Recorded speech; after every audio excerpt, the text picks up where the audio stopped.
ये दवा देखो, ये मैं बकरी को पिलाने वाला हूँ अभी, चम्मच से 1 चम्मच।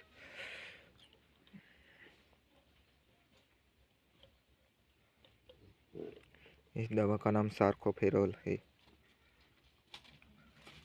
ले बकरी पी ले, खा ले। ये देखो खा रही है, कितने अच्छे से खा रही है बकरी।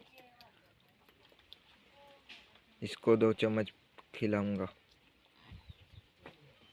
ये खा रही है, देख लो। हमारे चैनल को सब्सक्राइब कर देना। देखो कितनी अच्छे से खा रही। और 1 चम्मच खिलाऊंगा इसको दवा। बहुत ग्रोथ होती है इस दवा से। ये देखो।